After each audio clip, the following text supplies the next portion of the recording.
Hello and welcome to Casual Cinemedia, a bonus episode. My name is Chris. My name's Justin. And my name's Mike. And today we will be having a review of John Krasinski's A Quiet Place, starring John Krasinski and Emily Blunt. If you want to let us know what you thought about A Quiet Place, if you want to find out what we're watching next, you can follow us on Facebook, Twitter, and Instagram at Casual Cinemedia. You can join our Facebook group at facebook.com/groups/casualcinemedia. Or if you want to email us directly, you can do so at casualcinemedia@gmail.com.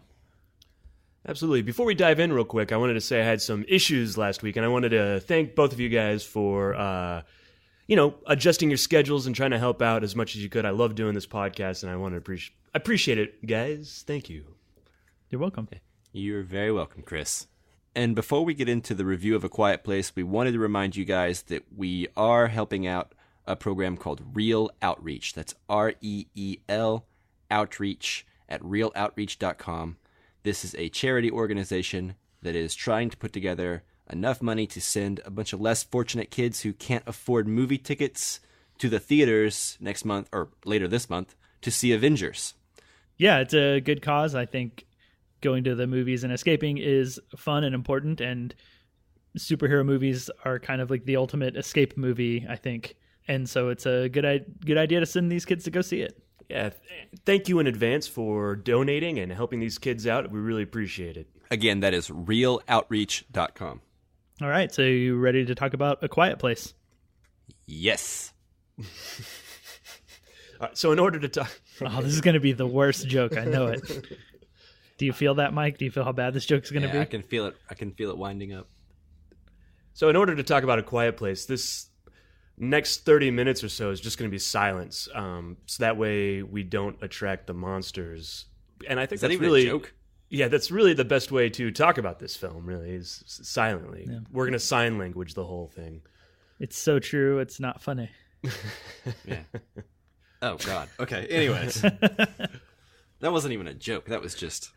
Sorry about that, guys, but I'm back. Me too. Yeah, good to have you back, Chris.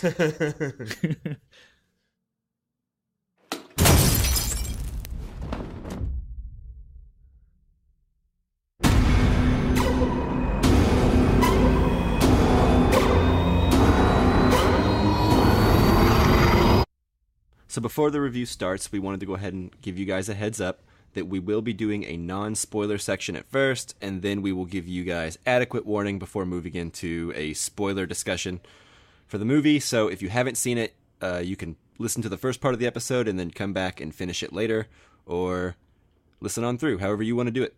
And before we dive in, I just wanted a brief synopsis from IMDb is a family is forced to live in silence while hiding from creatures that hunt by sound.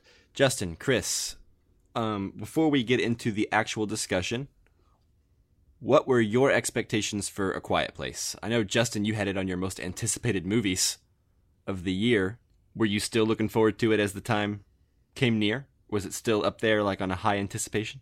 Yeah, so this was on my most anticipated one, and that came about from the original sort of teaser trailer that was short and didn't really show a whole lot. And as we got closer to the film's release, longer and longer trailers kept coming out. And I would say by the time that I got done seeing those trailers, like the most recent ones, I was less excited about it. I wasn't anticipating it that much. I think the trailer started to show like a little bit too much, and some of like the mystery and intrigue about the film like had kind of gone away. Luckily, I didn't watch any of those second trailers. I don't even remember if I saw a first trailer, to be honest with you. Yeah, I remember when Justin had it on his list, I had not heard about the film yet, and then I saw a trailer for it, and I was super excited about it, and I didn't want to watch any more trailers. I was like, I'm on the train. I don't need any more trailers. I'm going to buy my ticket. You don't have to sell me anymore. Yeah, I should have done that, but it was going to see the movies and stuff that we've been covering, going to the theater and seeing more movies. I had no choice but to watch the trailer unless I got up and walked out of the theater, which I've done before for other films. You could plug your ears and close your eyes and hum. Yeah, then he just looks weird, but I mean, it's a small price to pay. You're just not a dedicated fan, I guess. Yeah. I guess not. Like I said, that one's on me then. So, Mike, what was what was your expectation? Well, you told me about it. I don't remember ever watching a trailer, although maybe I did, like a teaser trailer or something. But yeah, I'd heard good word of mouth. And then, of course, I kind of didn't think about it for a while. And then once the good reviews all started pouring in, that's kind of whenever I allowed myself to get more hyped for it, you know? A lot of times I don't really get excited about movies until they're like right up on me, because I look forward to things a lot and I hate waiting. So, right. Yeah. Well, it premiered at South by Southwest, and I can't remember how long ago that was. Probably about a month ago. Something March. Like yeah. And it started getting a lot of good reviews, so that got you excited? Yeah, just the word of mouth, basically. But then again, South by Southwest, they're always overly positive about everything, because there's not like the Rotten Tomatoes score out on the internet yet, so no, there's not like a bandwagon mentality, so no one really knows whether or not they're supposed to hate it yet. So everyone has to form their own decisions. Have you ever noticed that when movies premiere at South by Southwest, I think they always have like overwhelmingly positive reviews? Well, there's the festival aspect of it, because you're in a new place, you're having fun at this festival, everything seems better than it actually is, and then you revisit and you're like, oh, I don't think this is... And you don't have a million hot takes on Twitter trying to tell you why you shouldn't like something.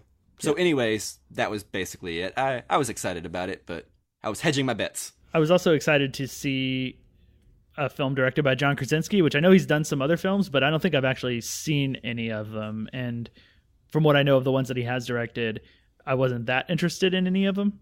Right. And this one, like I said, the teaser trailer got me interested. So I was excited. It looked good. I was excited to see what John Krasinski could do. Yeah, the hook for this movie makes me really excited. The idea that they can't talk, or the silence part of it, there's the hook makes me excited and makes me want to see what happens in the movie and how he uses the silence. It made me really excited for the movie. Yeah, it's kind of the high concept horror. Right. Well, first of all, guys, I have to ask you, how was your audience? Were they loud? And if not, were you loud? I don't think that anybody was especially loud in my audience, and I saw it in like the big theater at my local movie theater, so there was a good amount of people in there. I did see it at like Sunday, like mid-afternoon, so it wasn't packed full, but it was a big theater, and I kind of felt like no matter what people were doing, I could hear them for good chunks of the movie. Yeah. Well, it's so silent, it's impossible not to hear them, Yeah, I almost feel like this movie is not the best movie theater going experience in some ways, because like I could just hear every like crinkle of a package, or every time someone was like getting popcorn out of their bucket. Mm-hmm. Yeah, I got a drink and a popcorn, and like I felt bad eating them, and like my straw kept making like that terrible noise that like when it scrapes against your lid. Yeah. And I was like, oh God, I'm the worst audience member in here, and this has never happened to me before. And like I was so aware of it. So like I had to like wait till like music cues or like someone was running or something was like crashing against something in order to eat my popcorn. So you had a similar experience to the people in the movie, so you've probably really connected with them.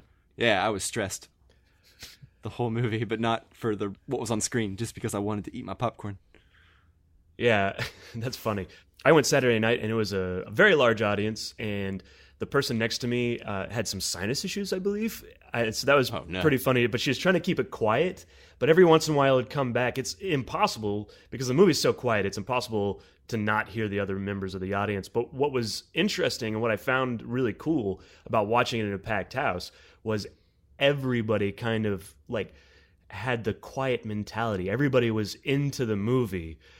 And wanted to be quiet for the movie. And I found that really interesting, really cool. And then at some point during the movie, there's a scream. Someone screamed, and I thought it's just everybody was on the edge of their seat together. And I found that really exciting and really something you can't get from watching it at home, Yeah, I was totally surprised at how quiet my audience was. I haven't had an audience this well behaved in years. Yeah, and despite hearing people crinkle things or like shift around in their seats and their seats squeak, and sometimes just people breathing, or reacting, like I didn't hear a single word like of talking, Mm-hmm. And I feel like I would have, because it was so quiet most of the time. So yeah, I think you're right. Like it forced people into that idea of being quiet and made them more conscious of like the noises they were making. Yeah, the audience was definitely into it. And so what did you guys think of the movie? Chris, do you want to start us out? So A Quiet Place, like I said, I was really excited to watch the movie. I wanted to see what the concept and how that would work out. I have to say I loved this movie. This may be one of my favorite movies of the year so far. I mean, I've actually seen it twice now. I was on the edge of my seat both times. I loved both kids were really good in the movie. The way he uses the camera and he shows the monsters in the background, similar to Signs. It reminded me of Signs quite a bit, which a lot of people are down on M. Night Shyamalan, but I think Signs is peak Shyamalan. Nah, man, he's having a comeback now. Oh, that's true. Yeah, he made one good movie, so he's on the he's on the rise again. He's on the rise. I would say whether that movie was good or not is debatable, but back to That's A Quiet true. Place. I agree with that. Yeah, I just really love this movie. The way he shows instead of telling is great. Watching John Krasinski in this movie is interesting as well because of my history with watching The Office. I have a connection to him that is outside of this movie, and certain things that happen in this movie were enhanced because I'd watched The Office. Does that make sense? I think I know what you're talking about. Yeah. But yeah, I just really liked it. So that was my ramble. What did you think, Mike? Yeah, I thoroughly enjoyed this movie. From start to finish, the movie entertained me. I was never bored, and I was often in suspense. If I'm being nitpicky, I can find some stuff that I don't like. That's fine. That's no big deal. I don't consider it to be much of a horror movie, if I'm being honest. I actually was going to bring that up at some point. Like, what is the definition of a horror movie and a suspense movie? To me, it's a suspenseful movie, for sure.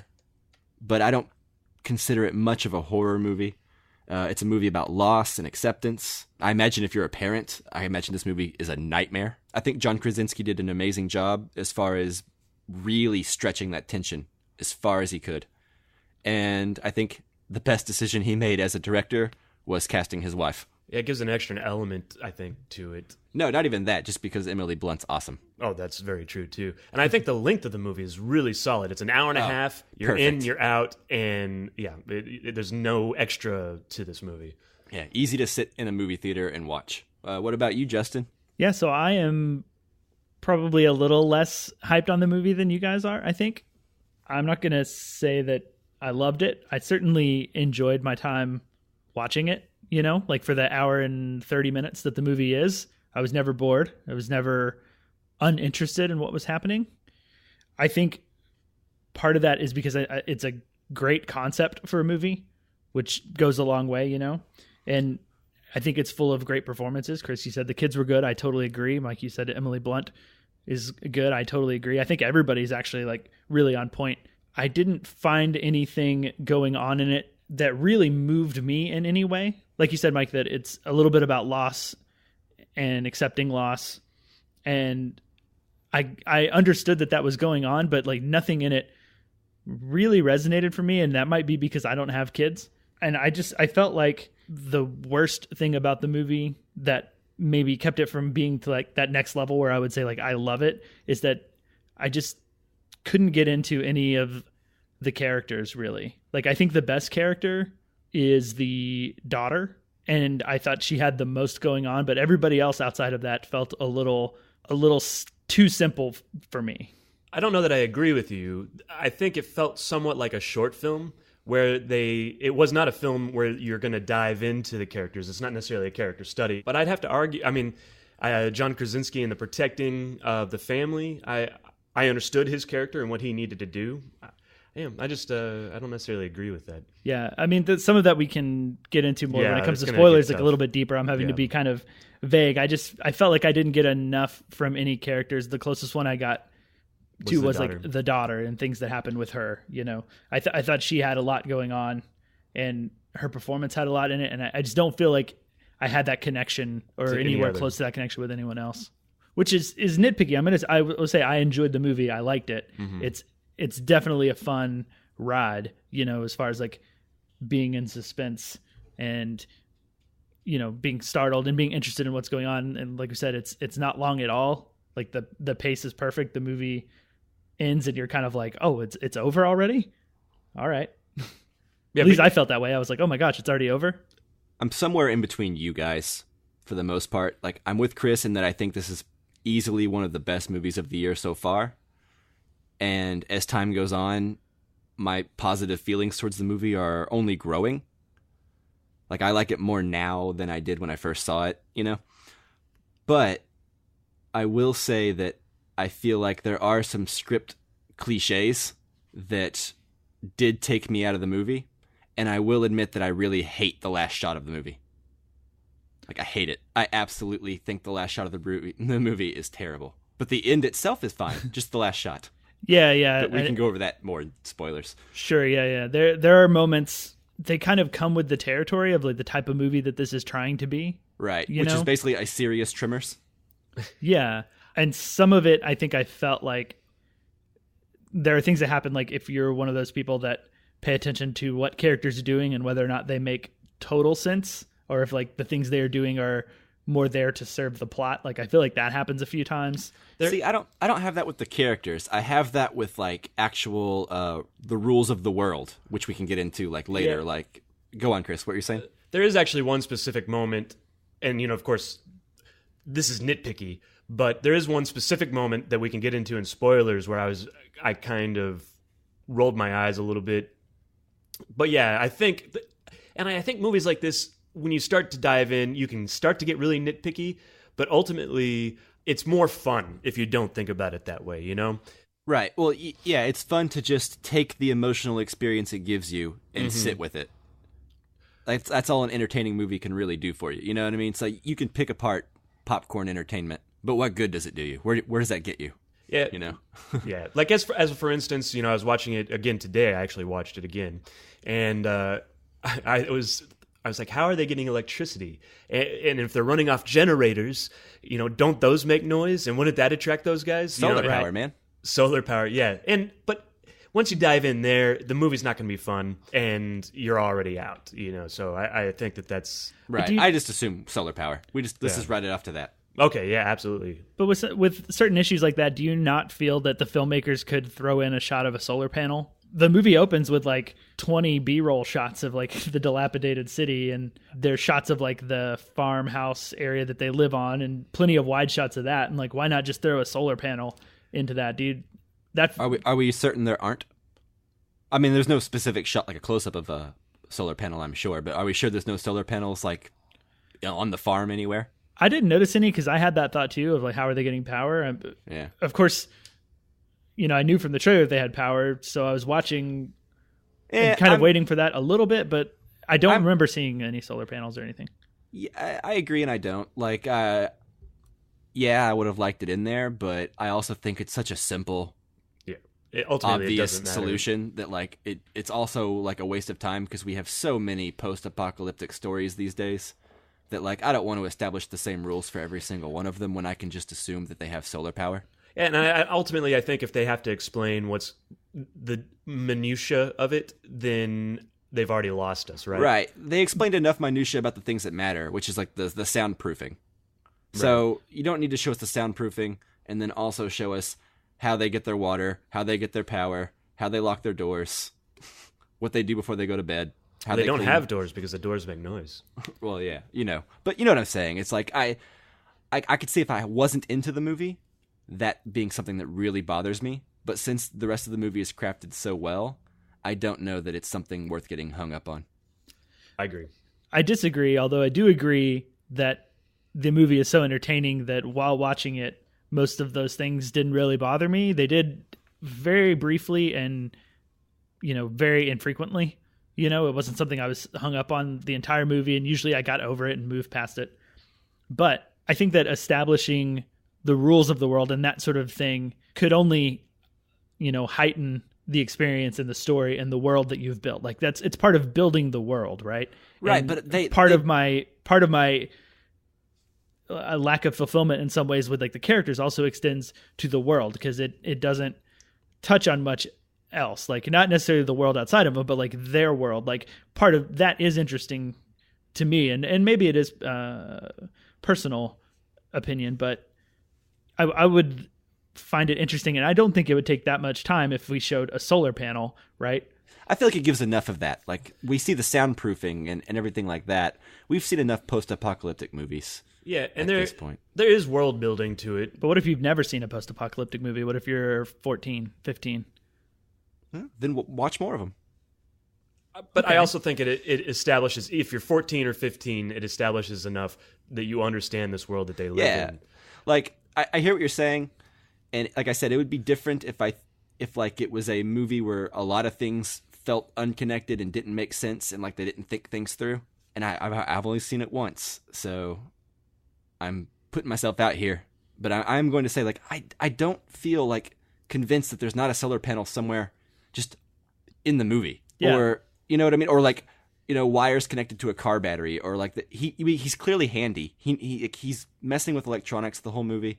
So clearly he has been trying very hard to get them comfortable. I think the movie gives you enough that he's a tinkerer, he's smart, that he would have figured out a way to make this happen for them. Yeah, and for clarity, I'm not going to say that not having those things makes the movie worse. You know, I just think it would have enhanced the world, enhanced their experience and what they were doing, and could have made the movie better. Like, I don't think it's worse for not having those things, because you're right. Like, mostly you don't think about those, and you're not supposed to, and the movie does a good job of keeping you interested in everything else that's going on. Right. You know? Yeah. Okay. Well, fair enough. Okay, so let's actually talk about the creatures or monsters or whatever they are in the movie. I won't spoil specifically what they are. Not that it is that important, but what did you guys think of the actual like creatures and the creature design, whatever you want to talk about? Mike, what did you think? I mentioned earlier if I was being nitpicky, I think this is probably my big problem with the movie, but I will caveat that by saying that John Krasinski is very smart in how little he shows of the monsters or creatures or whatever you want to call them. Like, it doesn't have the Cloverfield problem where you're looking at them in their full glory 30 minutes into the movie. Right. You know, like he keeps building that suspense. And I think as long as he's doing that, it's very effective. Once you actually get to like the exciting parts, a lot of the budget restraints start becoming very obvious in the designs. But that's pretty nitpicky. I think overall, I think John Krasinski does a really good job only showing us absolutely the minimum of what we need to see. And I think that's a sign of a really great suspense director. Yeah, I think I like the creatures more than you did. I like the design. There's one specific aspect that I like to it that was interesting for me. I think, yeah, maybe towards the end when we see more of them, we do see that there's budget constraints or they don't look as good. But I did like the design of it for sure. Yeah, it's an interesting way to frame it, I guess. It makes more sense than Tremors did whenever they had worms underground that were really good at hearing, which makes no sense when you think about it.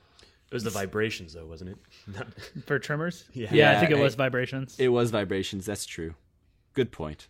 So for this movie, for the creatures, I actually thought that they had a good balance between showing you something and not showing it and keeping it hidden for a while, because if you hide them for too long, eventually you have expectations built about what these things are, right? Yeah. And I feel like at that point you can only be disappointed 99% of the time when you get that anticipation of like, what does this thing look like, you know? I think that stunted my enjoyment of Cloverfield. Right. And that happened a lot earlier, right? And I guess maybe a lot more of the marketing around Cloverfield. Yeah, and the marketing was built around the more mystery. about- yeah. And this one I didn't feel like there was that so much, because in the longer trailers you see pieces of these things and there's a shadow like on that's the poster. disappointing. You don't see a lot of them, but you see like legs or, you know, appendages. Oh, that's a bummer. You don't see like any sort of face or head or anything like that in any of the trailers or anything, but like you're aware of generally what they would be in like a general sense, right? Like what they are and what they can do. I think that the way that these things look to me falls into a little bit of cliche territory. I found it kind of like pretty unoriginal. Not that it matters or that's that important to the enjoyment of the movie. It doesn't, but just if we're going to talk about it, I think that they're kind of unoriginal. So I think that showing them when they did and as much as they did throughout the movie keeps you from having that moment of like, oh man, it's been an hour and 15 minutes of this hour and a half movie and we're finally going to see what it is. and we see it and then we're disappointed, right? Like I think they found a good balance of keeping it a mystery for long enough to make that interesting and then letting us see more. Right. Well, I won't say that the monster design is like super unoriginal so much as I think like what I mostly meant was the quality of special effects. Right. Before we move into spoilers, I wanted to ask you guys, how do you feel? Would you recommend this movie? Yeah, absolutely. I would recommend going to see this in the theater. If you're worried about your audience, do a matinee, during the week or something. If you know what, I say risk it because we all had good experiences with our audiences for the most part. Yeah, I mean that's what I would say too. But if you are worried about it, then go during a matinee, but see it on the big screen. Horror movies can be a lot of fun with an audience, and so that's why I would recommend go on a busy Saturday night. This movie did really well, so I go next Saturday. See what happens. I really enjoy it, yeah. So I want to say go see it in the theaters because I think it's generally well made. I like John Krasinski. I like everybody in it. All the actors are very good, and you could tell that this movie was made with a lot of love. I think like more so than the average thriller or this type of movie, like horror/thriller, I guess. That being said, I think this movie would actually be best seen at home alone. I think you are more in a similar space as like the characters, you know what I mean? Like you're at home by yourself. It's probably quiet, And I disagree because at home you can like, if you get scared or suspenseful, you can do that human nature thing and like look away from the screen, look at your phone. Yeah, you could do that in the theater too, though. I mean, if you're a good person, you don't look at your phone in the movie theater. That's fine, but that's also assuming the person watching the movie is going to do that. I guess like assuming that you are the kind of person that would watch the movie and not like look down at your phone and look away. Yeah. And so ideally speaking, I feel like the movie is best served like in a quieter place in your home in the dark where you're more secluded and not surrounded by a bunch of people. I feel like that's like the better viewing experience for this movie. Although it's perfectly fine in theaters, but like we said earlier, you heard every crinkle. You were constantly hearing sounds, which to me was a little distracting. We all mentioned it and all took notice of it, right? Yeah, we all noticed it, but I think that Mike's and I experience was one where it was a group experience at the theater, and we, as a group, enjoyed the movie and got into it. Like I said, if you're worried about it, I would still go to the theater and watch it. Just do a matinee, But yeah. You got to support original content. This movie almost became a Cloverfield movie. Did you guys hear about that? Yeah, Cloverfield we wanted but didn't deserve. Yeah, I mean it might as well still be. Yeah, but it's not, and that's good because it's like an original thing. I mean, we might get in A Quiet Place 2 and 3 and 6 and 8, within the next 10 years. But as of now, it's a wholly original thing. They don't just slap on like another franchise's name and then shoehorn more science fiction-y stuff into it. Like they didn't change the monsters from, these things to something that fits the Cloverfield universe a little better, Right. So I say see it just because you want to support original non-franchise content. Yeah, I agree. And like I said, I want you to go see the movie because it's well made and made with love, and you should support it in theaters. But just like from a purely technical standpoint, I feel like seeing it at home would be better. This is assuming that like people who listen to movie podcasts are into movies, so you probably have a decent enough sound system and a decent TV, Sure. I think I agree with Chris that I don't think I like it as much as Chris, but it is easily probably one of the best movies of the year so far. Well worth your time.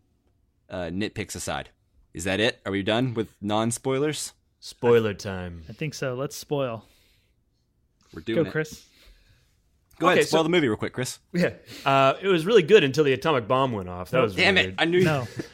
I'm sorry. I set him up for that one. I laid it up for him, and that was stupid. done. So my nitpicky thing that I was going to talk about was the second time Emily Blunt has an encounter with the creature after all the water has come in. So John Krasinski has just left, and the baby's floating in the water, and then the creature comes back all of a sudden. And I just thought that felt kind of rough. Like all of a sudden the creature's back. Now, that wasn't the worst part for me. The worst part for me was just the idea that she had to have a baby in a bathtub during the most suspenseful part.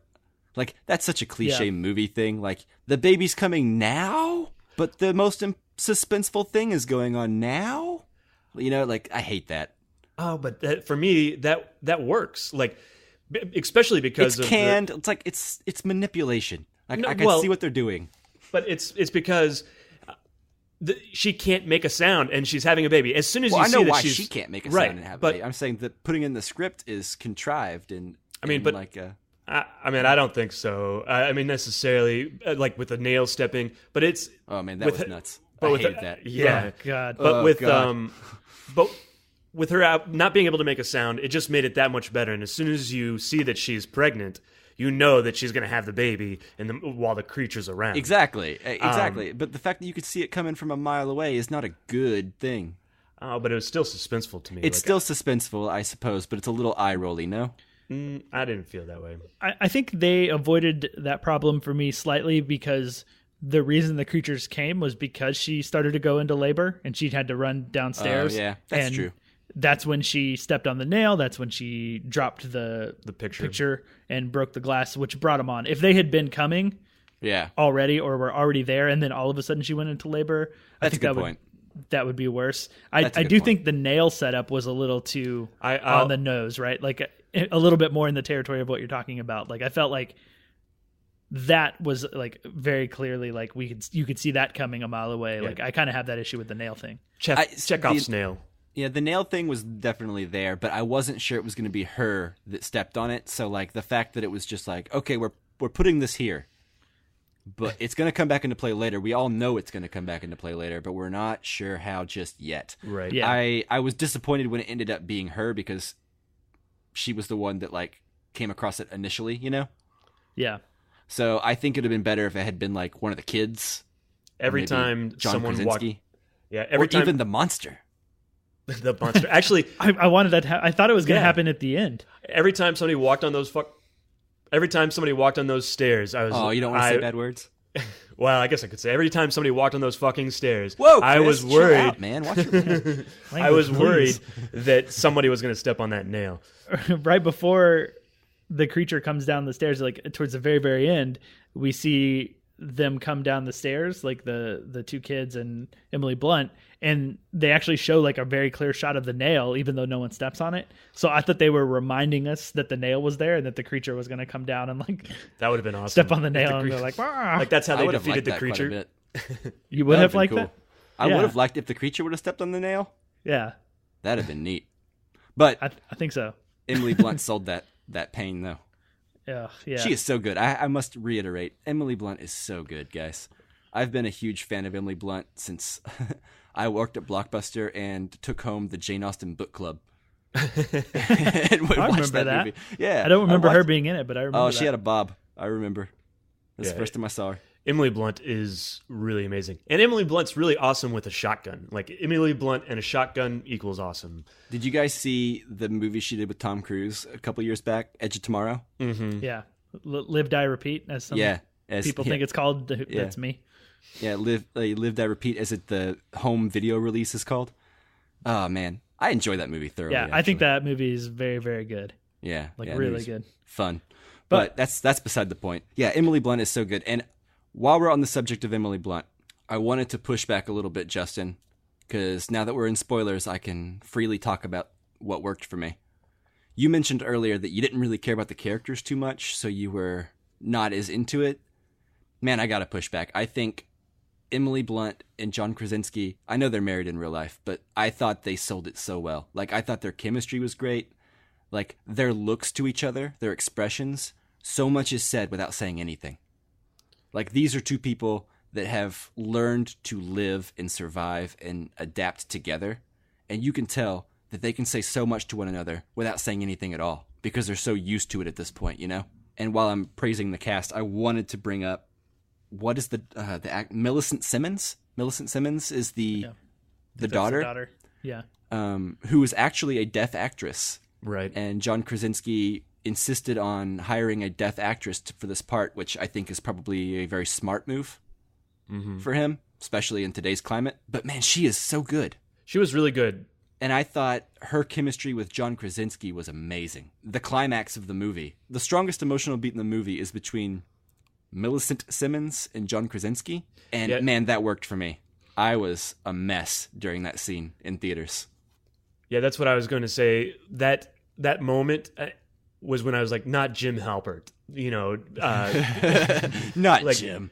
Because you can almost see this as like a sequel to The Office, but a sequel to The Office. Yeah, instead of Emily Blunt, it's Pam. Yeah, I guess Pam you could also see it as a sequel to Zero Dark 30. No, if you wanted to. How are you going to see it as a sequel to Zero Dark 30? Because is it John Krasinski in that? No, I don't think so. He's in 13 Hours. Oh, maybe that's what I'm thinking of. Yeah. Never mind. One of those movies is good and one of them's not. Yeah, but because I have this connection with Jim Halpert from The Office, that death scene was that much more powerful, I think. And not to degrade what the work that was done in this film to make it more powerful, but watching him sign to her that I love you, I've always loved you, and then you're just like, oh God, this is no, please. Yeah, like you see it coming from a mile away because the brother is like, you should tell her you love her because right. She needs to know it. And so if you stop to think about it for 2 seconds, once that scene happens, you can be like, oh, I know where this is going. But man, did it tear me apart when that happened. The moment where she turns off her hearing aid, it's not good. So I recognize that part of the movie is good, but it honestly didn't move me emotionally one bit. I was not into it in any sort of emotional sense. Like, I recognize that like it is done well, and I recognize the intentions of it, and I don't think that it's like lame or bad or anything like that. But like I felt nothing during that, like that was one of those moments where like I actually felt like cliche or something that I think I expected, but that doesn't matter to me so much. Yeah, that doesn't always matter. Like cliches are cliches because they work, right? Right. Sometimes. And this one for me, it's just like, it goes with like, I wasn't that invested in any character. Like, I felt the most for the daughter in that scene. She was the one like that interested me throughout the movie, her relationship with John Krasinski's character. But that for me was all one way. Like, I never got any connection for John Krasinski's feelings towards his daughter or John Krasinski for anyone else. Like, really, I just wasn't there. I wasn't on board with any of it. Well, do you think that's the movie, or do you think that's just you? I think it's me. I mean, I think the movie, I think there's a version of this movie that I could have been on board with the characters. Right. Well, that's not what I mean. I don't mean like, do you think you're watching it wrong? That's not what I mean. Like, I mean so much like, do you think that this type of movie is just not your cup of tea in general? Or do you think that that's not it, that this movie could have made conscious decisions during the course of the movie to be better and make you invested in it? Like, do you think it would have been more scenes? Do you think it would have been shots of solar panels? Like, what do you think would have made you invested in that emotional beat, It's hard to say because there's so many options of like different things that you could do, and it's hard to say what would work and what wouldn't work, Right. So I will say let me reframe it. Let me reframe it. Yes.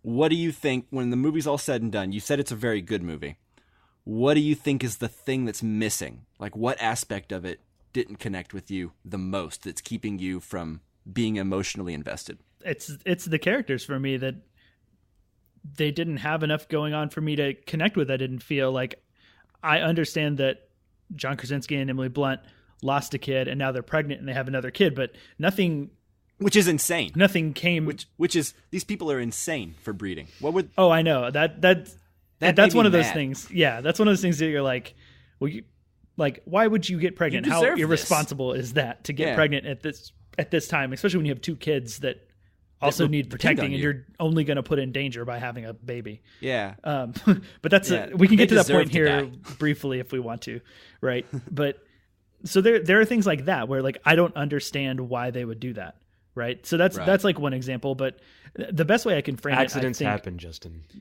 But I mean, not if you're not in this world. Those situations, you can take measures to make sure it doesn't happen. Yeah. But anyway, so let me frame it this way, that I've said it before, but I think the daughter is the best character, right? But the daughter has this feeling of guilt that she's dealing with because she's the one who gave the boy the rocket, right? that got him caught and killed in the very beginning of the movie. So she thinks it's her fault he died, but not only that, but that her parents, particularly her dad, don't love her because she's the one who allowed that to happen, right? That's the assumption that I get. So she's dealing with like multiple different ideas and conflicts and things that I could see in like her performance and things going on. And I felt that like, I mean, even performance aside, I felt that like John Krasinski was basically like, I need to protect my family and make sure my family knows how to survive. And that was kind of his only thing that I saw from him. Same with Emily Blunt. And then the boy was scared to like, was basically had to get over his fear, right? Like they all kind of had just like seemingly like one note things going on with them, you know? I think I still disagree. I think Emily Blunt feels guilty about what's happened. She talks about it after she's had the baby with John Krasinski in the little hidey hole that they're in, where she's like, I could have carried him. You know, like my hands were free. I could have carried him. You know, she could have carried him. There was like so many other options. And I think John Krasinski feels guilty about it too. And then he feels even guiltier that the daughter thinks that he doesn't love her. You know, there's that moment, you know, and I think I just get a lot more from it than yeah. See, I kind of agree with Chris. I think on the page you're right. There's not much going on other than one beat from these characters. However, I think the performances and I think the subtext and reading between the lines of their performances, you can see that John Krasinski's thinking a lot about what's going on. The daughter blames herself for this, and I don't know about you guys, but when I'm watching it, I'm reading John Krasinski as blaming her. He doesn't want to blame her, but he does. He doesn't not love her, but it was her fault. And he does probably blame Emily Blunt a little bit. Emily Blunt blames herself, and she should. These are things that are interesting to me. These are things that were no one's at fault, but if you want to assign coulda, shoulda, woulda, you know, there are several things that they should have done, especially in this world. They're flawed humans. I don't know, and I think the script and their performances recognize that. I would say that you're right. Page to screen, there's a significant difference, and it is brought out by the performances. Like if the performances weren't as good, this would just be an average, and it still might be really good, but I think it would be much more average of a thriller. But because the performances are so good, it elevates it for me. Exactly. I think John Krasinski is very, very good. Mm-hmm. And he's very good at looking vulnerable, at seeming exposed. He's good at running quietly. Yeah. Yeah, he's I good agree at making his beard make him seem less goofy. Yeah.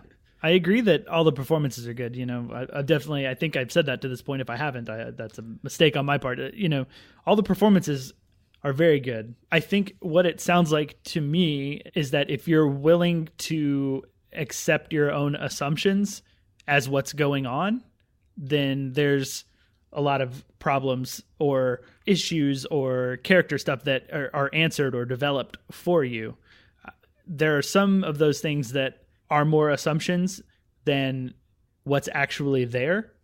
And I don't think that means that you're wrong or right, but like, you know, with like, it's like the solar panel thing. I don't remember seeing anything. I don't remember any answer as to how they got electricity at all. But if you can make that assumption that it's probably just solar power and be okay with that, then, you know, maybe that stuff, maybe you'll enjoy the movie more. My pushback on that would be, so eliminate the solar panel from it, but isn't film specifically supposed to be assumptions? You know, you have what is that experiment? What is the name of that experiment? Where you show the guy... Kuleshov effect. The Kuleshov effect, where you show the guy looking at a plate of food and everybody assumes that he's hungry. And then you show the guy looking at a dead baby. Casket. A casket. And everybody assumes that he is sad. And so I think that the assumptions, especially when it comes to a silent film where they're not talking, assumptions are going to be made. And I don't think that that's necessarily a bad thing. I don't know that that's an assumption. If you see a guy looking... Well, it's the same picture. So you're assuming that he's hungry when he's looking at the plate, and then you're assuming that he's sad. It's the same picture. You're understanding. It's about context. And right, I feel like the solar panel thing and some of the other things that we're talking about are not based on something right, but that you're shown. like, I feel like you're making our point for us, because you're saying, like, we're saying there's a lot going on in these performances, and you're saying that that's all what you bring to the table, and that the script doesn't give you that. And that may be true, but the movie is made with that context involved. Their performances are the context. Like, the face that John Krasinski and Emily Blunt choose to make, the emotions they choose to portray, are the context that Chris and I are reading into to get this extra emotional punch. Does that make sense? Yeah, and I'm saying that if that's what you do and you are okay with that, then the movie works for you, I think, you know. But isn't that how all movies work, though? Yeah, that's to an extent. I guess that's kind of what, like, I'm agreeing with Chris on. Like, I don't quite follow. So I don't know maybe if this will help explain it, but do you remember that time that we watched Old Boy with, like, the commentary with, like, I think maybe there was the director and the DP? Yes. Do you remember the end of the movie, the final shot in that film where they're standing in front of a mountain and the credits roll over the mountain, and the director's talking about how everyone came up to him after and was like, wow, what like an amazing shot to end the movie on, because even though the movie's over, they still have this mountain of struggles going on, and they're looking at, like, the troubles they're going to have in the rest of their life ahead. And he was like, I don't know, actually, I just thought it was a nice shot to have, like, the credits roll over. I didn't think of any of that at all. Right. Like, there are certain assumptions that you make, and that's why I'm not saying that you guys are wrong for doing that.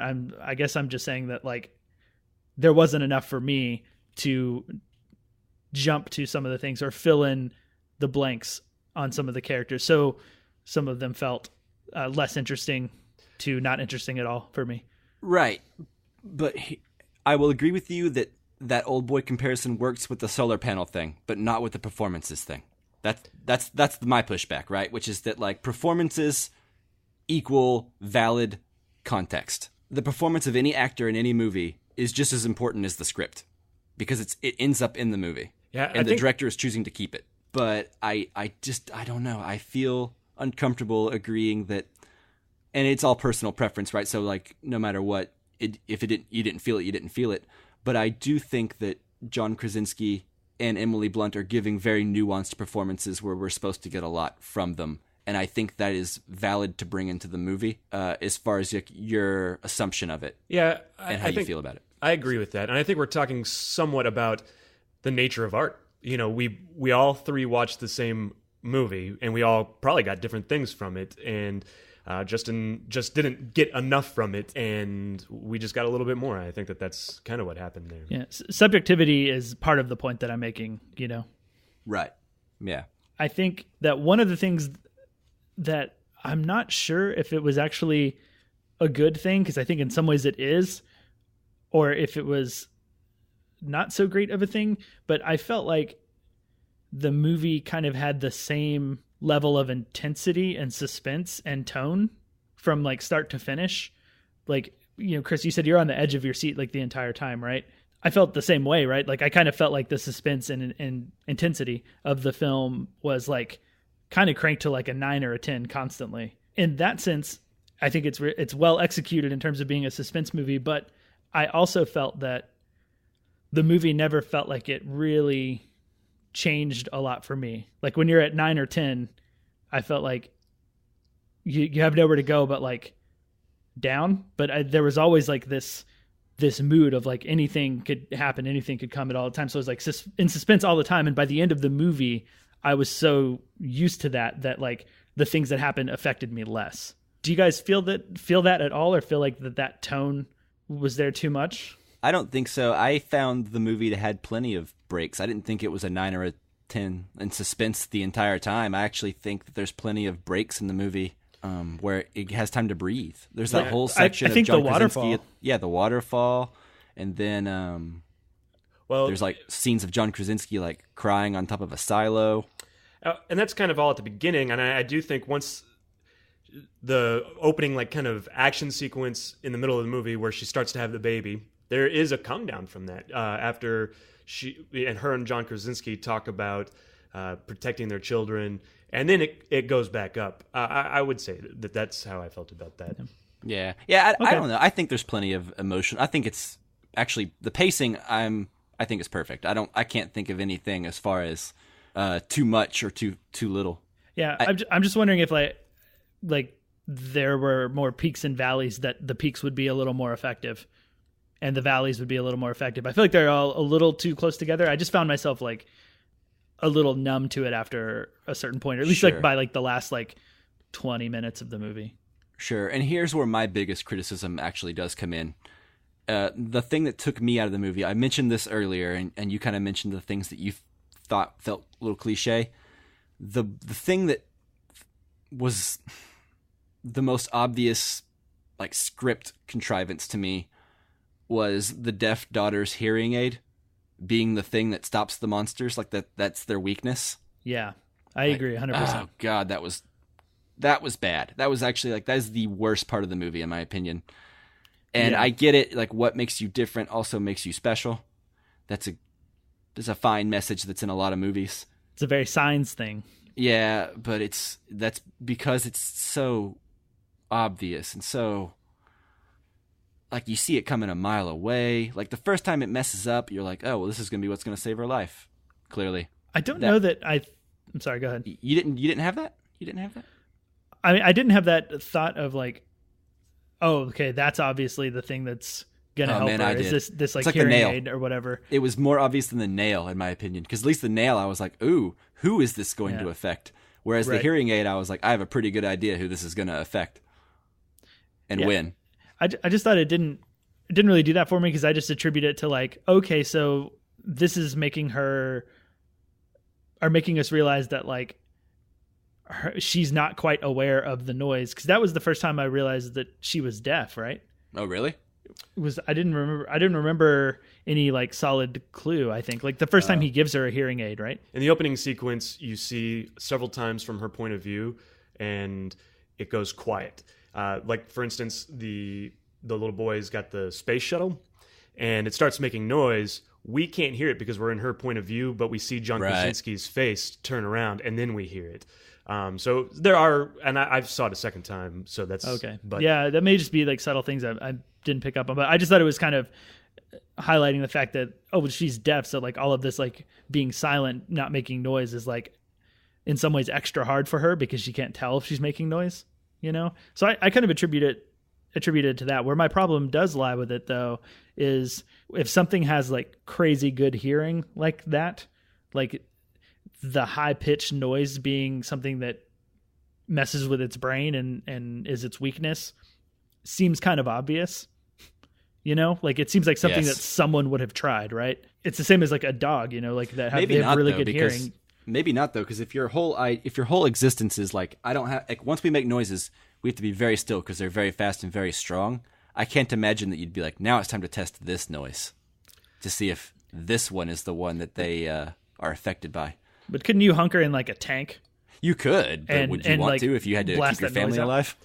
I mean, if you were part of the military and gave up your life for, you know, serving the country and saving the world from annihilation, somebody would be on board with that plan, I think. I think that's a little bit, that's the solar panel issue where if we want to get nitpicky, if we want to get nitpicky about it, we can. But, and I didn't have a problem with the hearing aid being, you're right, it's not a surprise, and I think that this is a genre piece, and there are certain things that are going to happen. It's what happens in between those moments that we know what's going to happen. You know, does that make sense? Yeah. That make this movie better. It's kind of the whole in Signs. Every time I talk to somebody about Signs, the thing that spoilers for Signs, the thing that people always get upset about is that the water is what kills the aliens. And yeah, sure, that's not the greatest thing ever, but you're missing the whole other 90% of the movie that's so great, you know, at least for me. And it's the same way here, like, and I can understand your point of view, Mike, but for me it's you know, like, just, you know, I don't know, relax, enjoy the movie. Yeah, and that's not a big huge thing, it's just one of those. Yeah, I can understand what you're saying. Yeah, it's one of the things that when it happened, I'm not on board with it. Like, I just didn't buy into it. It's one of those things that distracted me, made me think about the actual plot and the story and the script, right? Which most of the other movie, or most of the rest of the movie didn't do that. Right. So, Mike, tell me what you hated about the last shot. Oh, she cocks the gun and it ends. It's the same last shot as Resident Evil. I don't remember Resident Evil. Well, the first. Okay, well, I'm surprised. We don't need to go. To be honest with Yeah. you. But I think that for that one, that's kind of where the game picks up. I'm pretty sure. Right. Well, that one, it makes sense because it's a video game movie. But this is not a video game movie, not even an action movie. Emily Blunt is nothing like Mila Jovovich. Mia Jovovich, or whatever her name is.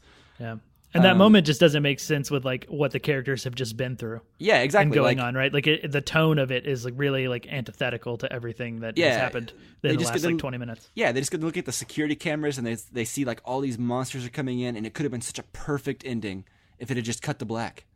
And they just looked at each other and been like, we're probably fucked, but we might not be now that we have the secret weapon and we have teamwork. Like, that is so much more powerful of an ending to just leave them in like the crux of this terrible situation now that they have the tools they need, versus being like, now I'm in fight mode. You know what I mean? Like, time to be time a to badass. kill some aliens. Yeah, time to be cool. I totally agree. Yeah, it's just 100%. Like, it just felt like a betrayal of the tone of the movie. It's not a big deal. Like, it's not like, but it's the difference between 4.5 stars and 4 stars. I'm not going to lie. Yeah. I mean, that's the taste that the movie leaves in your mouth, which for exactly. me, it kind of left a bad taste. And yeah, I didn't want to be left with like a Assault on Precinct 13 John Carpenter feeling. I wanted to be left with like a downer, what's going to happen ending. The ending for me pumped me up. I was like, yeah, all right, they're gonna go. They've got the tools to kill these creatures, and they're gonna go do it. That may be, and it may have pumped you up, but I feel confident in saying that if it had ended the way that Mike is saying, you would have enjoyed that ending better because it's a better ending. Maybe, but I enjoyed the ending we got. Yeah, I mean, like I said, the ending's not bad. It doesn't ruin it for me, but man, it felt like a tone deaf last shot to me. Like, I don't understand the movie I just made. End. Because it's not an action movie. You know what I mean?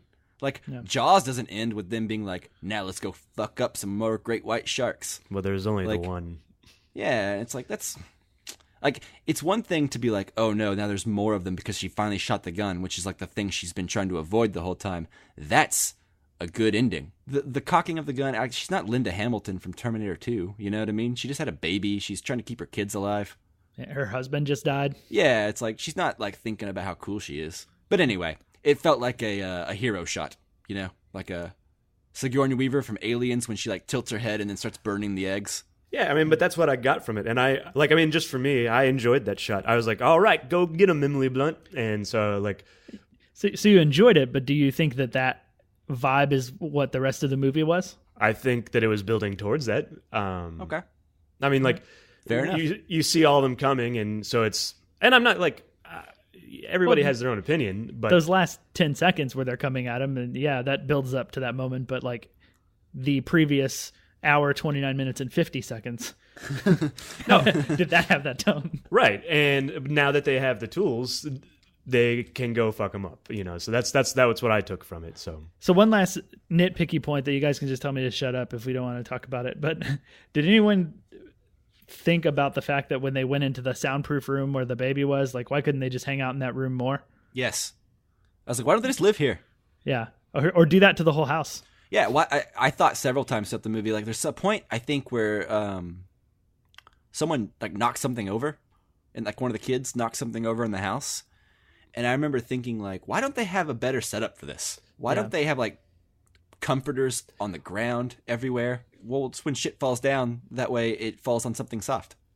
Yeah, they did have a lot of soft stuff up there, but it shows them setting that soundproof room up. Like, they haven't finished it yet at the beginning of the movie. It shows the kids painting the newspapers over the walls. That should have been priority number one, because they got the lights set up, they got the radio room set up.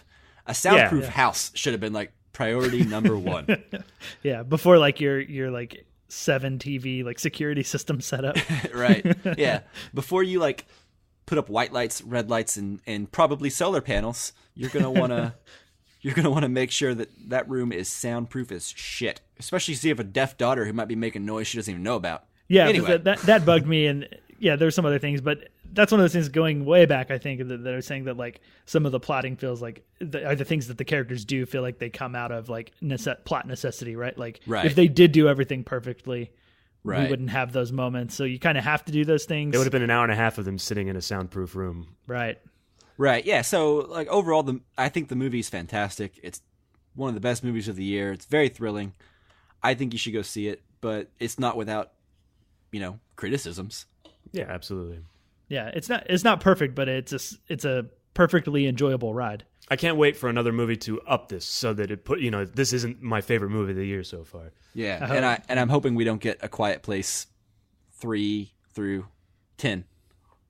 So you're happy with the 2? No, I don't even want a 2. I don't know why I started at 3.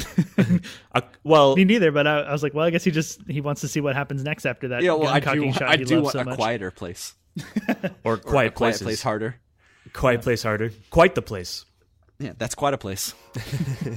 Yeah. All right. Well, that sounds like it's it for this bonus episode here. Yeah, our jokes are getting really bad. Yeah. So thanks for listening to all of our bad jokes. Thank you, Jake Wagner Russell, for doing our intro and outro music. If you want to hear more of his music, you can do so at soundcloud.com/bopscotch. What we're watching next is Wes Anderson's Isle of Dogs on a Casually Current episode. So stay tuned. Yep. And if you want to let us know what you think about A Quiet Place and stay up to date with what we're watching next, send us questions about the movies we're watching so we can talk about them and answer your questions.